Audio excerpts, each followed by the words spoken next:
ಗುರಾಯಿಸಿದ್ದಕ್ಕೆ ಅಣ್ಣನೇ ತಮ್ಮನನ್ನ ಕೊಂದ ಘಟನೆ ಬೆಂಗಳೂರಿನಲ್ಲಿ ನಡೆದಿದೆ. ಹೌದು, ಕೆಆರ್ ಪುರಂನ ಪ್ರಿಯಾಂಕಾ ನಗರದಲ್ಲಿ ತಮ್ಮ ಗುರಾಯಿಸಿದ ಅಂತ ಅಣ್ಣ ರಾಮಕೃಷ್ಣ ತನ್ನ ತಮ್ಮ ಬಾಲಕೃಷ್ಣಗೆ ಚಾಕುವಿನಿಂದ ಇರಿದು ಕೊಂದಿದ್ದಾನೆ. ಕೊಲೆ ಮಾಡಿ ನೇರವಾಗಿ ಕೆಆರ್ ಪುರಂ ಠಾಣೆಗೆ ಹೋಗಿ ಶರಣಾಗಿದ್ದಾನೆ.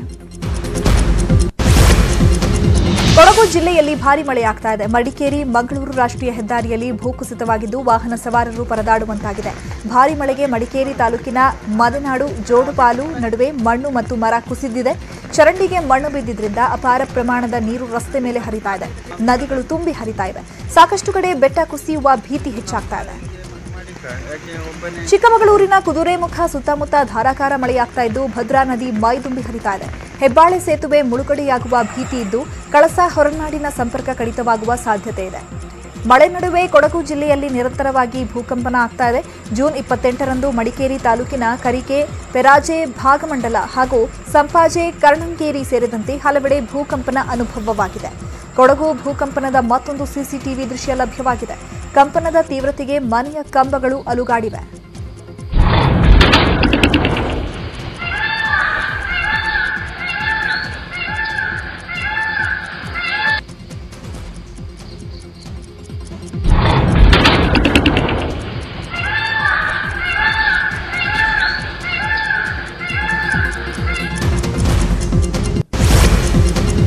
ಕೊಡಗು ಕೇರಳ ಭಾಗದಲ್ಲಿ ಭರ್ಜರಿ ಮಳೆಯಾಗ್ತಾ ಇರೋದ್ರಿಂದ ಕೊಡಗಿನ ಹಾರಂಗಿ ಜಲಾಶಯ ಭರ್ತಿಯಾಗಿದೆ. ಆದ್ದರಿಂದ ಜಲಾಶಯದಿಂದ 10,000 ಕ್ಯೂಸೆಕ್ ನೀರು ಬಿಡುಗಡೆ ಮಾಡಲಾಗಿದೆ. ಈಗಾಗಲೇ ನದಿ ಪಾತ್ರದ ಜನರು ಸುರಕ್ಷಿತ ಸ್ಥಳಕ್ಕೆ ಹೋಗುವಂತೆ ಎಚ್ಚರಿಕೆ ನೀಡಲಾಗಿದೆ. ನೀರು ಹರಿಸುವುದಕ್ಕೂ ಮುನ್ನ ಶಾಸಕ ಅಪ್ಪಚ್ಚು ರಂಜನ್ ಜಲಾಶಯಕ್ಕೆ ಬಾಗಿನ ಅರ್ಪಿಸಿದರು.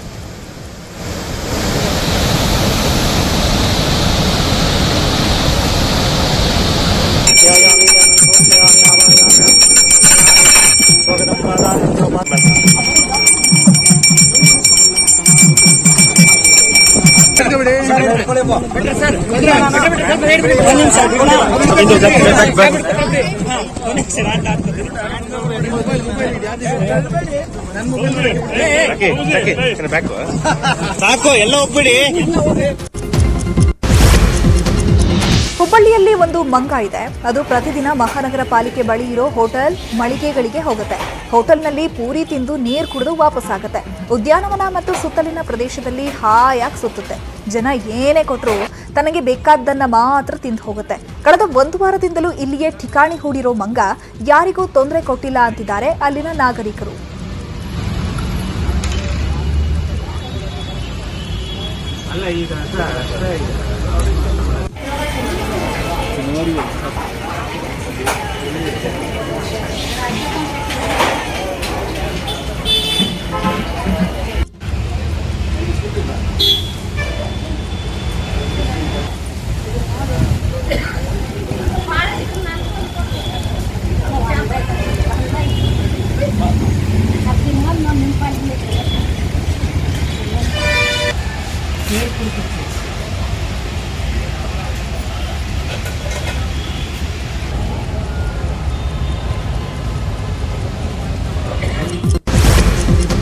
ಕೊಡಗಿನ 7ನೇ ಹೊಸಕೋಟೆಯ ಶಾಲೆಗೆ ಆನೆಯೊಂದು ಎಂಟ್ರಿ ಕೊಟ್ಟಿದೆ. ಶಾಲೆಯ ರಸ್ತೆಯಲ್ಲಿ ಓಡಾಡಿದ ಒಂಟಿ ಸಲಗ ಶಾಲೆ ಗೇಟಿಗೆ ಒದ್ದು ಒಳಗೆ ಹೋಗಿದೆ. ಶಾಲೆಯ ಆವರಣದಲ್ಲಿ ಓಡಾಡಿ ಮತ್ತೆ ಹೊರಗೋಗಿದೆ. ಆನೆ ಓಡಾಡಿದ ದೃಶ್ಯ ಸಿಸಿ ಕ್ಯಾಮೆರಾದಲ್ಲಿ ಸೆರೆಯಾಗಿದೆ.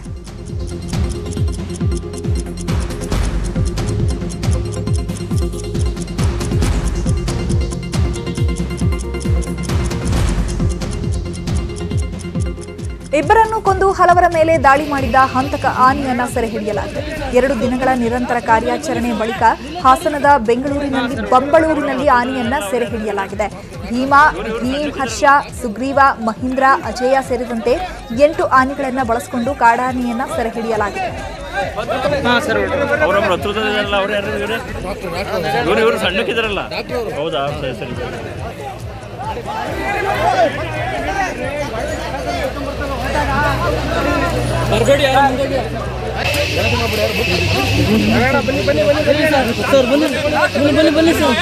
ಬನ್ನಿ ಇವರು ಸಣ್ಣಕ್ಕಿದ್ರಲ್ಲ. ನಗರದ ಬೆಳವತ್ತ ಡ್ಯಾಂ ಬಳಿಯ ಜಮೀನಿನಲ್ಲಿದ್ದ ಬೃಹತ್ ಹೆಬ್ಬಾವನ್ನ ರಕ್ಷಿಸಲಾಗಿದೆ. 80 ಕೆಜಿ ತೂಕದ 14 ಅಡಿ ಉದ್ದದ ಹೆಬ್ಬಾವು ರಾಜೇಂದ್ರ ಎಂಬ ರೈತನ ಜಮೀನಿನಲ್ಲಿತ್ತು. ಜಿಂಕೆಯನ್ನ ತಿಂದು ಜಮೀನಿನಲ್ಲಿ ಹೊರಳಾಡ್ತಾ ಇತ್ತು. ವಿಷಯ ತಿಳಿದು ಸ್ಥಳಕ್ಕಾಗಮಿಸಿದ ಸ್ನೇಕ್ ಚಾಂಪ್ ಹೆಬ್ಬಾವು ರಕ್ಷಿಸಿ ಅರಣ್ಯ ಸಿಬ್ಬಂದಿ ಸಹಕಾರದೊಂದಿಗೆ ಬಿಳಿಗಿರಿ ರಂಗನ ಬೆಟ್ಟದ ಅರಣ್ಯಕ್ಕೆ ಬಿಟ್ಟಿದ್ದಾರೆ.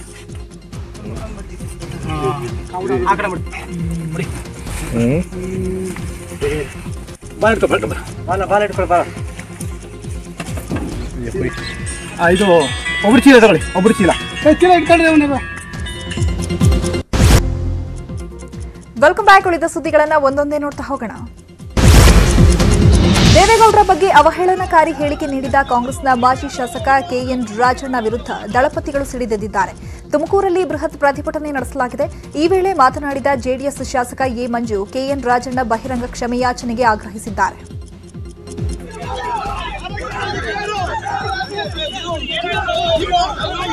ಇನ್ನು ಇದೇ ವಿಚಾರಕ್ಕೆ ಕುಮಾರಸ್ವಾಮಿ ಮಾತನಾಡಿದ್ದಾರೆ. ಇದು ಸಿದ್ದರಾಮಯ್ಯನವರ ಅಭಿಪ್ರಾಯ, ಆದರೆ ಇದು ರಾಜಣ್ಣನಿಂದ ಹೊರಗಡೆ ಬಂದಿದೆ ಅಷ್ಟೇ ಅಂತ ಮಾಜಿ ಸಿಎಂ ಎಚ್ ಡಿ ಕುಮಾರಸ್ವಾಮಿ ಕಿಡಿಕಾರಿದ್ದಾರೆ. ದಿನ ರಾಜಣ್ಣ ಅವರು ಒಂದು ಮಾತು ಹೇಳಿದ್ದಾರೆ, ಮತ್ತೆ ಪುನಃ ಅವರೇನು ಮಾಧ್ಯಮದ ಸ್ನೇಹಿತರ ಮುಂದೆ ಮಾತನಾಡಬೇಕಾದ್ರೆ ಕುಮಾರಸ್ವಾಮಿ ಅವರು ನಿರಂತರವಾಗಿ ಸಿದ್ದರಾಮಯ್ಯನವರ ಮೇಲೆ ವಾಗ್ದಾಳಿ ಮಾಡ್ತಾರೆ. ಸಿದ್ದರಾಮಯ್ಯನವ್ರ ಫಂಕ್ಷನನ್ನು ಸಂಪೂರ್ಣವಾಗಿ ವಿಫಲಗೊಳಿಸಬೇಕು ಅನ್ನೋದಕ್ಕೋಸ್ಕರವಾಗಿ ಈ ಹುನ್ನಾರ ನಡೆಸಿರ್ತಕ್ಕಂಥದ್ದು ಅಂತಕ್ಕಂಥ ನಿನ್ನೆ ದಿನ ಹೇಳಿಕೆ ಹೇಳಿದೆ. ಸಭೆಯನ್ನು ಅಪಯಶಸ್ಸುಗೊಳಿಸಬೇಕು ಅಂತಕ್ಕಂಥ ದೃಷ್ಟಿಯಿಂದ ತಿರುಚಿದ್ದಾರೆ ನಾನು ಹೇಳಿದಂಥ ಪದಗಳನ್ನು. ಈ ರೀತಿಯ ನಮ್ಮ ಪಕ್ಷ ಯಾರೋ ತಳಜಾತಿಯವ್ರನ್ನ ತುಳಿಬೇಕು ಅಂತೇಳಿ ಈ ರೀತಿ ಅವ್ರು ಮಾತನಾಡಿದ್ದೇನೆ ತಿರುಚಿಬಿಟ್ಟಿದ್ದೇವೆ ನಾವು ಅಂತ ಹೇಳಿ ಈಗಲೂ ಸಹ ಆ ದುರಾಂಕಾರದ ಮಾತೇನಿದೆ ಸ್ವಲ್ಪ ಎಚ್ಚರಿಕೆಯಿಂದಿರೋ ಸೂಕ್ತ ಅನ್ನೋದನ್ನು ಅದಕ್ಕೋಸ್ಕರ. ಕೆಎನ್ ರಾಜಣ್ಣ ವಿರುದ್ಧ ಶಾಸಕಿ ಅನಿತಾ ಕುಮಾರಸ್ವಾಮಿ ಕಿಡಿಕಾರಿದ್ದಾರೆ. ಅವನು ದೇವೇಗೌಡರ ಕಾಲಿಗೆ ಧೂಳಿಗೆ ಸಮನಿಲ್ಲ. ರಾಜಣ್ಣರದ್ದು ಆಚಾರವಿಲ್ಲದ ನಾಲಿಗೆ. ಅವರು ಪರಮ ನೀಚ ಮನುಷ್ಯ. ಅವರ ಬುದ್ಧಿ ನೋಡಿಯೇ ಮಧುಗಿರಿ ಜನ ಸೋಲಿಸಿದ್ರು ಅಂತ ಆಕ್ರೋಶವನ್ನ ವ್ಯಕ್ತಪಡಿಸಿದ್ದಾರೆ. ನಿನ್ನ ನೀಚ ಬುದ್ಧಿ ಬಿಡು ನಾಲಿಗೆ ಅಂತ ಹೇಳಬೇಕಾಗುತ್ತೆ. ಏನು ಒಬ್ಬ ಹಿರಿಯ ರಾಜಕಾರಣಿ ಅವ್ರ ಸಾಧನೆ ಅಂಥದ್ದು, ಅವರು ಕಾಲ ಧೂಳಿಗೂ ಸಮಾನ ಅಲ್ಲ ಈ ವ್ಯಕ್ತಿ. ಅವ್ರ ಹೆಸರೇಳಕ್ಕೂ ಯೋಗ್ಯತೆ ಇಲ್ಲ. ಕುತಂತ್ರ ಮಾಡಿ ಅವ್ರನ್ನ ತುಮಕೂರಲ್ಲಿ ಸೋಲ್ಸಿದ್ರು. ಅವ್ರು ಇವತ್ತು ಆರೋಗ್ಯ ಈಗ 2 ವರ್ಷದಿಂದ ಇದ್ದಂಗೆ ಇವತ್ತಿಲ್ಲ. ಅವ್ರ ಆರೋಗ್ಯ ಹದಗೆಡಬೇಕಾದ್ರೆ ಇವ್ರುಗಳೇ ಕಾರಣ. ಮಧುಗಿರಿ ಜನ ಅದನ್ನು ಅರ್ಥ ಮಾಡ್ಕೊಂಡೆ ಇವ್ರನ್ನ ಸೋಲ್ಸಿರೋದು. ಬರೆದಿಟ್ಕೊಳ್ಳಿ, ಕಾಂಗ್ರೆಸ್ 70 ಸೀಟನ್ನು ದಾಟಲ್ಲ ಅಂತ ಮಾಜಿ ಸಿಎಂ ಎಚ್ ಡಿ ಕುಮಾರಸ್ವಾಮಿ ಭವಿಷ್ಯ ನುಡಿದಿದ್ದಾರೆ. ಆಂತರಿಕ ಸಮೀಕ್ಷೆಗಳಲ್ಲಿ ಕಾಂಗ್ರೆಸ್ಗೆ ಹೆಚ್ಚು ಸೀಟ್ ಬರುತ್ತೆ ಅನ್ನೋದೆಲ್ಲ ಸುಳ್ಳು. ಕಾಂಗ್ರೆಸ್ನವರ ಶಕ್ತಿ 60ರಿಂದ 65 ಅಷ್ಟೇ. ಯಡಿಯೂರಪ್ಪನವರು ಇನ್ನೊಂದು ಪಕ್ಷ ಮಾಡಿದ್ದಿದ್ರೆ ಸಿದ್ದರಾಮಯ್ಯ ಸಿಎಂ ಆಗ್ತಾ ಇರಲಿಲ್ಲ ಅಂತ ಎಚ್ಡಿಕೆ ಕಿಡಿಕಾರಿದ್ರು. 2013 ಯಡಿಯೂರಪ್ಪನವ್ರನ್ನ ನೆನೆಸ್ಕೋಬೇಕು. ಅವರು ಯಡಿಯೂರಪ್ಪ ಬೇರೆ ಪಕ್ಷ ಮಾಡದೆ ಹೋಗಿದ್ರೆ 2013 ಯಡಿಯೂರಪ್ಪನವ್ರನ್ನ ನೆನೆಸ್ಕೋಬೇಕು. ಅವರು ಯಡಿಯೂರಪ್ಪನ ಬೇರೆ ಪಕ್ಷ ಮಾಡದೆ ಹೋಗಿದ್ರೆ ಅವತ್ತು ಸಹ ಸಿದ್ದರಾಮಯ್ಯನವರು ಮುಖ್ಯಮಂತ್ರಿ ಆಗಲಿಕ್ಕೆ ಆಗ್ತಿರಲಿಲ್ಲ. ಅವತ್ತು ಸಹ ಯಡಿಯೂರಪ್ಪನವ್ರು ಬೇರೆ ಪಾರ್ಟಿ ಮಾಡಿದ್ರಿಂದ 100 ದಾಟಿದ್ರು. ಇಲ್ಲವೇ ಅವತ್ತು ಅವ್ರ ಹಣೆ ಬರ 70-75 ಇರೋದು. ಈಗಲೂ ಹೇಳ್ತೀನಿ, ಬರೆದಿಟ್ಕೊಂಬಿಡಿ, ಅವರು 70 ಮೇಲೆ ಕ್ರಾಸ್ ಆಗೋದು ಅಷ್ಟು ಸುಲಭ ಇಲ್ಲ. ತಾಕತ್ತಿದ್ರೆ ಮುಂದಿನ ಸಿಎಂ ಹೆಸರು ಘೋಷಿಸಿ ಎಂದು ಕಾಂಗ್ರೆಸ್ ಬಿಜೆಪಿ ನಾಯಕರಿಗೆ ಸಿಎಂ ಇಬ್ರಾಹಿಂ ಸವಾಲು ಹಾಕಿದ್ದಾರೆ. ಇದುವರೆಗೆ 2 ಪಕ್ಷಗಳು ಸಿಎಂ ಅಭ್ಯರ್ಥಿ ಯಾರು ಅಂತ ಘೋಷಿಸಿಲ್ಲ. ಆದ್ರೆ ನಮ್ಮ ಸಿಎಂ ಅಭ್ಯರ್ಥಿ ಕುಮಾರಸ್ವಾಮಿ ಅಂತ ಹೇಳ್ತೀವಿ. ನಿಮಗೆ ತಾಕತ್ತಿದ್ರೆ ಸಿಎಂ ಅಭ್ಯರ್ಥಿ ಹೆಸರನ್ನ ಘೋಷಿಸಲಿ ಅಂತ ಸಿಎಂ ಇಬ್ರಾಹಿಂ ಸವಾಲು ಹಾಕಿದ್ದಾರೆ.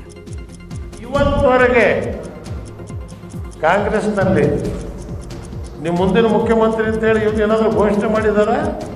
ನಾವು ಘೋಷಣೆ ಮಾಡಿದ್ದೇವೆ. ನಮ್ಮ ಮುಖ್ಯಮಂತ್ರಿ ಕುಮಾರಸ್ವಾಮಿ. ಬಿಜೆಪಿಯವರಿಗೂ ಹೇಳೋ ತಾಕತ್ತಿಲ್ಲ, ಕಾಂಗ್ರೆಸ್ನವ್ರಿಗೆ ಹೇಳೋ ತಾಕತ್ತಿಲ್ಲ. ಕಾಂಗ್ರೆಸ್ ಹಿರಿಯ ನಾಯಕ ಕೆಎಚ್ ಮುನಿಯಪ್ಪ ಕಾಂಗ್ರೆಸ್ ಬಿಡ್ತಾರೆ ಎಂಬ ಮಾತುಗಳು ಹರಿದಾಡ್ತಾ ಇದೆ. ಇದೇ ವಿಚಾರಕ್ಕೆ ಮಾತನಾಡಿದ ಅವರು ಸದ್ಯಕ್ಕೆ ಕಾಂಗ್ರೆಸ್ ಬಿಟ್ಟು ಬೇರೆ ಪಕ್ಷಕ್ಕೆ ಹೋಗಲ್ಲ ಎಂದಿದ್ದಾರೆ.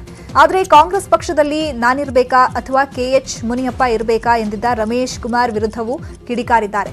ಕಾಂಗ್ರೆಸ್ನಲ್ಲಿ ಶಕುನಿ ಪಾತ್ರ ಮಾಡುತ್ತಿರುವ ರಮೇಶ್ ಕುಮಾರ್ಗೆ ಮುಂದೆ ಉತ್ತರ ಸಿಗಲಿದೆ ಅಂತ ಹೇಳಿದ್ದಾರೆ. ಪಂಜಾಬ್ನ ಮಾಜಿ ಸಿಎಂ ಕ್ಯಾಪ್ಟನ್ ಅಮರೀಂದರ್ ಸಿಂಗ್ ಉಪರಾಷ್ಟ್ರಪತಿ ಸ್ಥಾನಕ್ಕೆ ಎನ್ಡಿಎ ಅಭ್ಯರ್ಥಿಯಾಗುವ ಸಾಧ್ಯತೆ ಇದೆ. 80 ವರ್ಷ ವಯಸ್ಸಿನ ಅಮರೀಂದರ್ ಸಿಂಗ್ ಸದ್ಯ ಬೆನ್ನುಮೂಳೆಯ ಶಸ್ತ್ರಚಿಕಿತ್ಸೆಗಾಗಿ ಪ್ರಸ್ತುತ ಲಂಡನ್ಗೆ ಹೋಗಿದ್ದಾರೆ. ಶಸ್ತ್ರಚಿಕಿತ್ಸೆ ಮುಗಿಸಿ ಭಾನುವಾರ ಆಗಮಿಸಿ ಪ್ರಧಾನಿ ನರೇಂದ್ರ ಮೋದಿ ಜೊತೆ ಮಾತನಾಡಲಿದ್ದಾರೆ ಎನ್ನಲಾಗ್ತಾ ಇದೆ. ಜುಲೈ 19ರಂದು ನಾಮಪತ್ರ ಸಲ್ಲಿಸಲು ಕೊನೆಯ ದಿನವಾಗಿದ್ದು, ಈ ಪ್ರಮುಖ ಸಾಂವಿಧಾನಿಕ ಹುದ್ದೆಗೆ ಆಗಸ್ಟ್ 6ರಂದು ಚುನಾವಣೆ ನಡೆಯಲಿದೆ.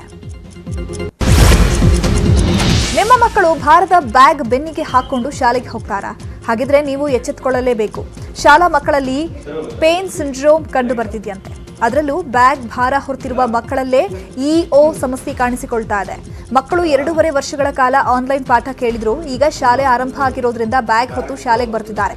ಆದರೆ ಏಕಾಏಕಿ 10 ರಿಂದ 15 ಕೆಜಿ ಭಾರದ ಬ್ಯಾಗ್ ಹೊರತಾ ಇರೋದ್ರಿಂದ ಆರೋಗ್ಯ ಸಮಸ್ಯೆ ಬಿಗಡಾಯಿಸಿದ್ದು ಮಕ್ಕಳಲ್ಲಿ ಭಾಗಶಃ ಬೆನ್ನು ನೋವಿನ ಸಮಸ್ಯೆ ಉದ್ಭವಿಸ್ತಾ ಇದೆ.